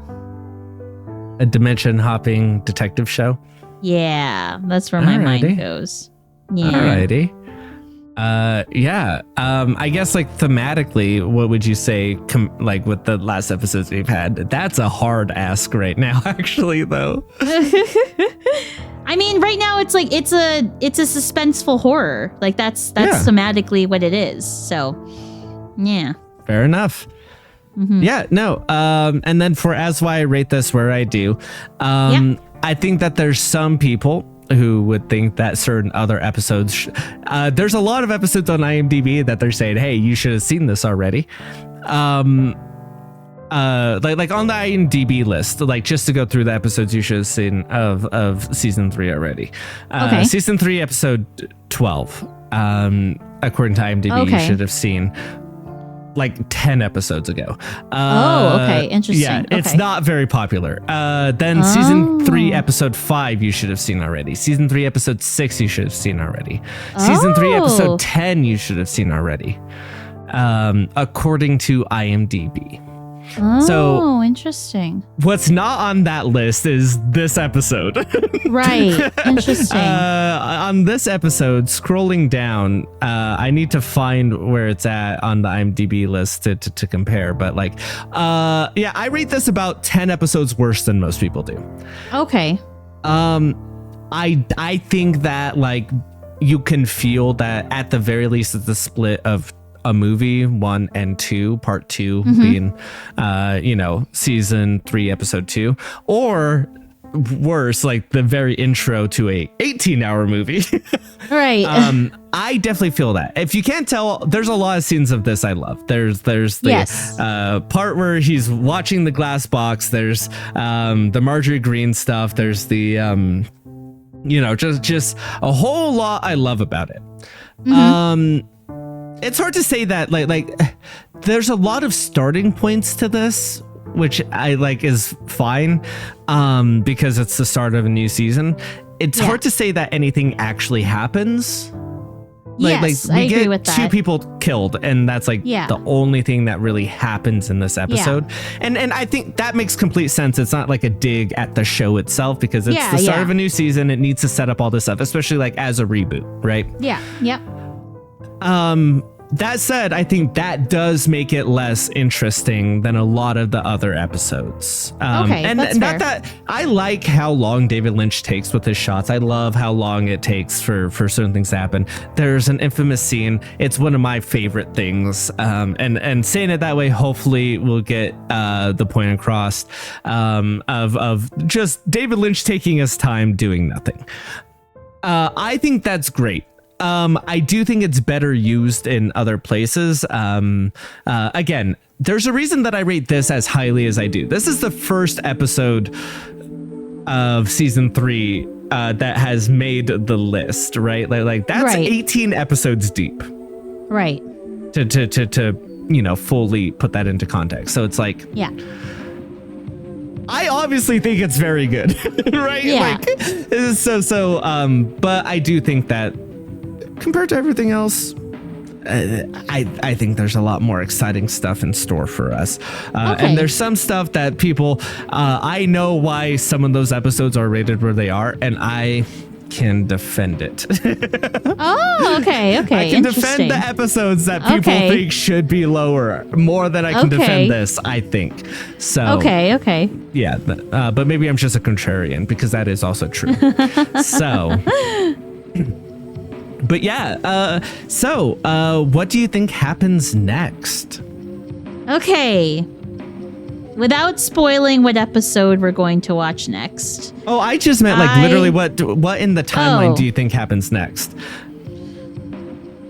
Oh God, then Mac, why would you ask that question? I don't know. We solve the murder? Like that's the only logical reason where this goes, but how we get there, I have no idea. No, more specifically, I'm like the next episode that would be in sequential order, which That's what I'm saying. That's what I'm saying. Without spoiling the next. That's what I was trying to say. That's what I was trying to say. Normally I ask you both questions though, Jay. Normally I ask you what happens in the next episode after this, and then what happens in the next episode we watch. Usually I ask both. If I say I'm going to ask, I'm editing all this out. I'm going to ask you both. I know, that's what I was trying to say. Without spoiling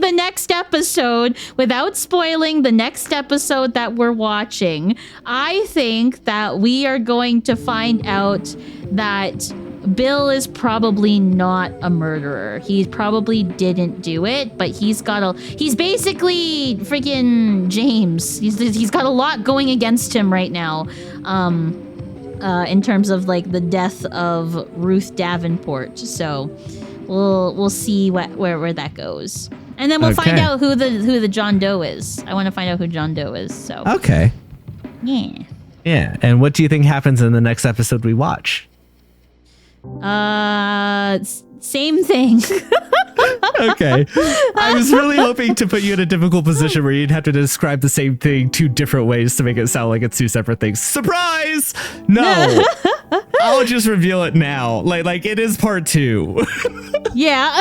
Because there's not a way to describe that without giving it away. But yeah, no. That'll do it for us this time. Right? I don't think there's anything else I ask. Yeah. So with that in mind, save the pine weasel. And brush your teeth.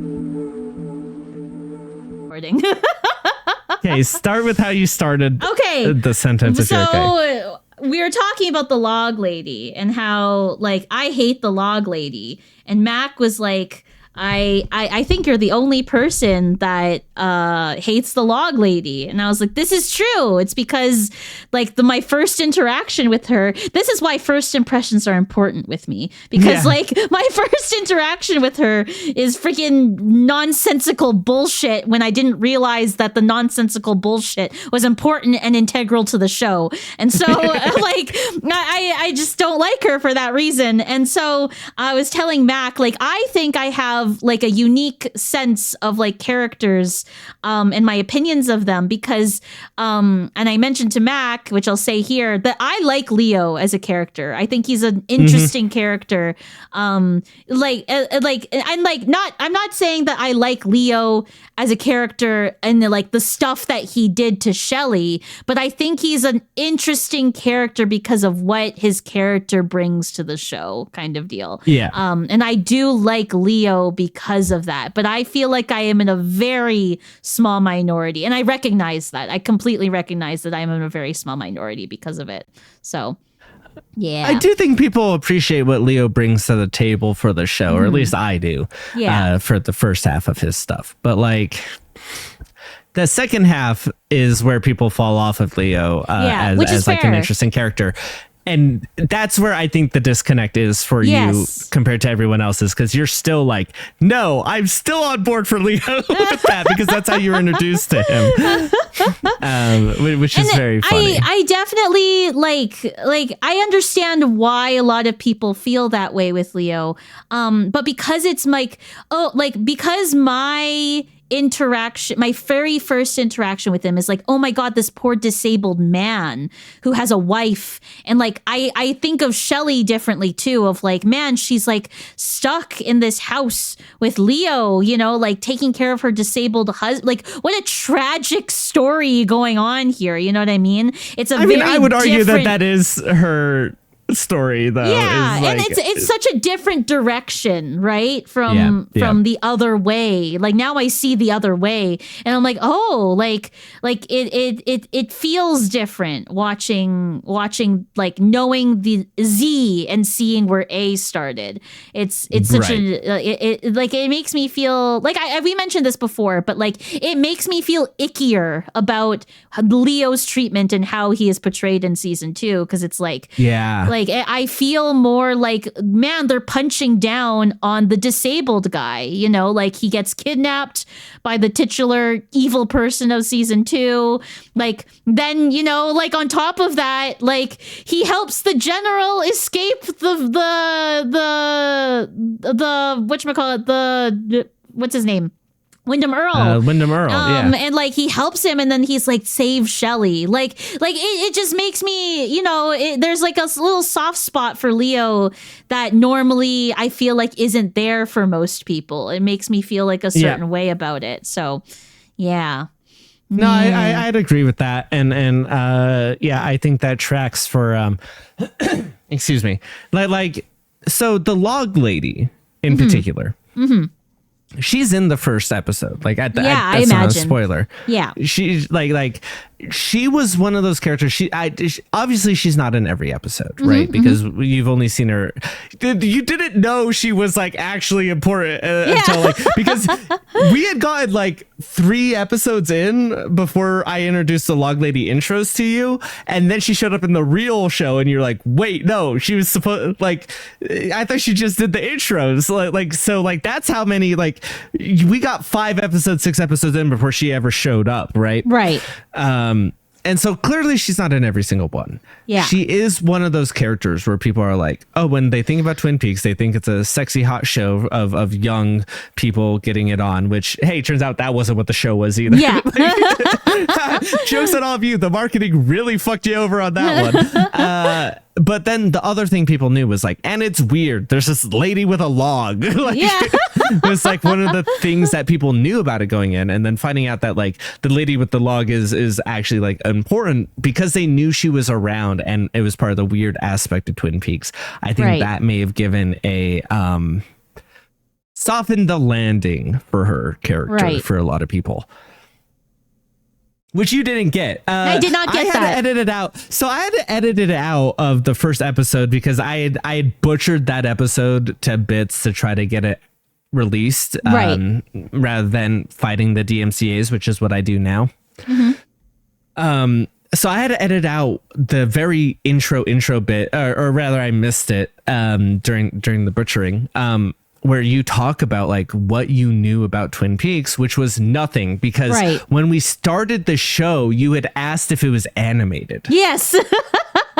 which is not something that made the cut, but like is like everyone who watched the demo episode that I put out to get feedback of like, hey, what do you guys think about this editing style and stuff?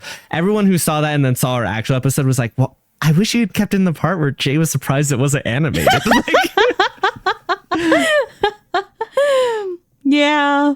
Yeah, I knew nothing about the show. And so like I think well, I lost my train of thought. But basically, I think this is a very fun thought experiment of like why first impressions matter in character development in TV shows, just in general, right? Like maybe I'm like a very big outlier because I do consume media a lot differently than most people, I feel, but like Sure.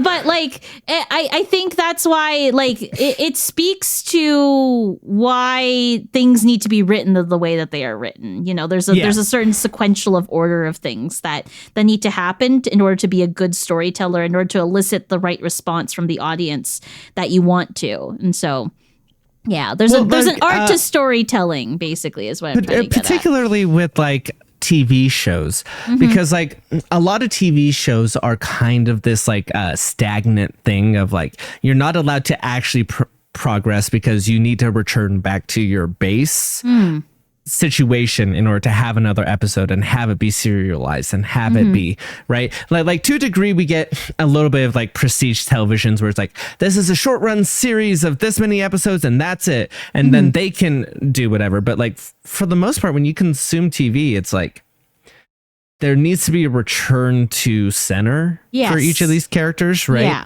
And so who you like how you read these characters is who they're going to be for a longer period of time than Right. like than a movie, right? Right, Like when right. you first get introduced to a movie or to a character in a movie, you can like process it as like, well, let's see how they develop throughout this like 2-hour Right. window. Right. But you don't get that with TV shows. Right. Within a 2-hour window, that character's still going to be that character. Yeah. Right. Yeah. And so another one that like stands out to me that you reacted to, I think differently than most people, but was closer to my own reaction was like the Ben Horn thing. Because you met him in the middle of a meltdown. Yes. Oh my God, that's right. You're right. And then as he comes out of it and tries to be a good person, which is the next little bit we saw before introducing him as this villain that he was before. Yeah. You seem to buy into him, like just not even questioning whether he was about to, like, whether this was a put on or anything like that. You're like, oh, okay, so he's through the meltdown and he's back to normal. Yeah. What you didn't know is that that's not his normal. Yeah. That's a next stage. Yes, that's very true. But because of that, when we go back and see his villain stuff, you're already projecting onto it of like, but I know he becomes this good person. Right. Which I think is interesting. Yeah. Because I was very similar. I was like, oh yeah, obviously this is an actual turnaround and he's going to struggle with it, but he is trying to be a better person. Right. But everybody I've ever heard talk about the show is like, nah, I don't buy it, or I don't necessarily trust that. Right. And you and I wholesale are like, nah, like he's turning into a good person. But like, I think I am curious and like, if you had watched it in the proper order, I wonder if you would have had a more normal reaction to that of being like, well, because like you're talking about, you have this like in TV shows, this inkling of like, well, they can never stray too far from who they used to be unless it's like a reboot or something like that. Like in the case we're in now. Right. But outside of that, they can't stray too far from who they used to be. Right. Typically. So like, I wonder if that would have affected that. I feel like I would have had, like, knowing myself, I think I would have had the same thought that most people have. And that's because we've talked about it in previous episodes. They frame some of Ben Horn's like good arcs, like the cinematography. They make him still seem like the bad guy in the way that they shoot some of his scenes. And so I don't blame people for having that. Because like, I think I would have seen that scene. I'm like, oh, look, like he's scheming. Like his back is to Audrey and he's got like this, this look on his face. You know what I mean? Like I would have read into that kind of deal. Whereas like, yeah, you're right. Like I was like, oh yeah, he's a nice guy. Like he had his little moment being a little Confederate general guy, and like now he's better again. Which is insane in the first. Like, oh my god, just saying that in this context, it's like, how is that the same show that we just watched? Like, That's how so is that? True. How is that so part true. of this? Oh my god.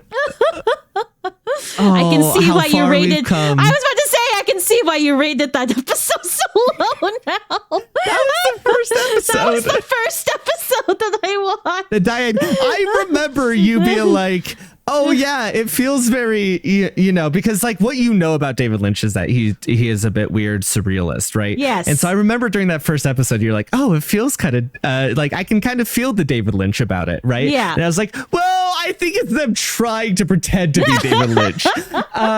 And you're like, okay, like I'll take your word for it because you hadn't seen a David Lynch thing before. Yeah. And you're like, oh, that's really artistic, right? And I'm like, well, it feels like they're just trying to do David Lynch again. Which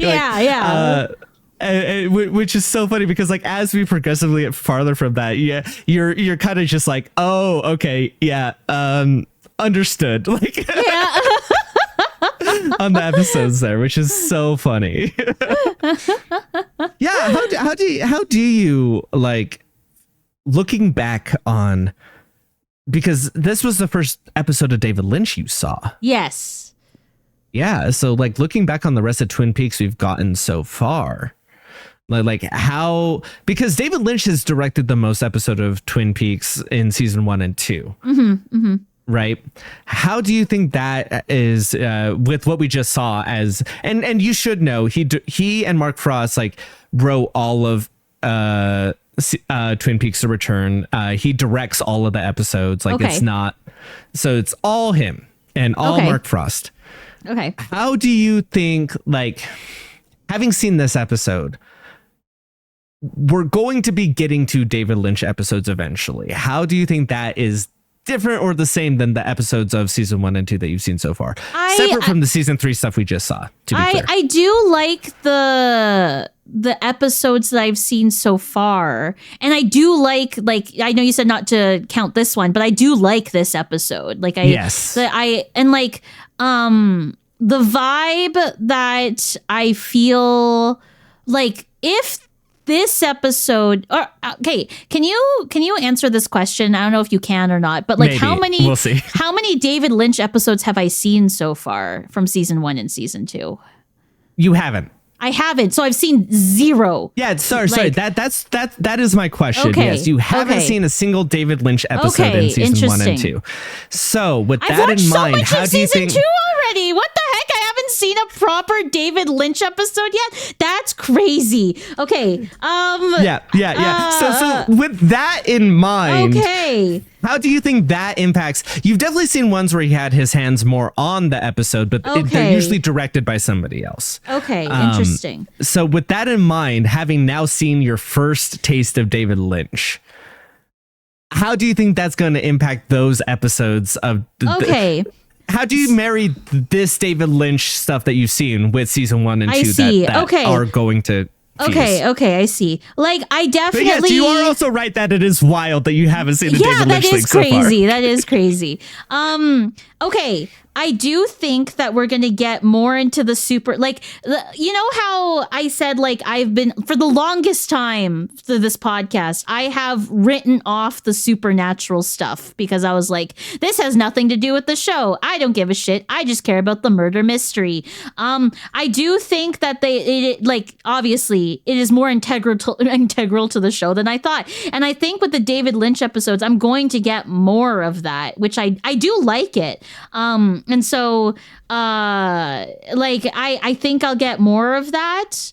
I think we'll get more scenes regarding that because the scenes that I've seen so far, like the season 1, episode 5, and even season 2, episode 3, it's a lot of just like talking between other characters. And not that those are bad, it's just like, you know, it's just exchanging information between a bunch of different characters, and it's interesting and it's fun, but like there's no supernatural aspect to it. So that's what I think like David Lynch is going to bring to the table, is like more like a lot. You said that I'm going to get a lot more of those episodes, like the talking, but it's better. And so I'm hoping that it's a marriage of the talking and the supernatural together. Then they kiss kind of deal. Like that's what Sure. I'm hoping to get out of it. So, yeah. All right. I mean, that's fair enough. Part of me wishes that I didn't come up with we didn't mutually come up with a great talking point to have after the fact, to the point where it's it's past 15 minutes longer. Yeah. Yeah, because now we don't get to play our game, but hopefully we don't come up with Next something. I time. know. Hopefully we come up with something or we don't come up with something for the next episode, so that way we can play the game. Alrighty. All right. Boop.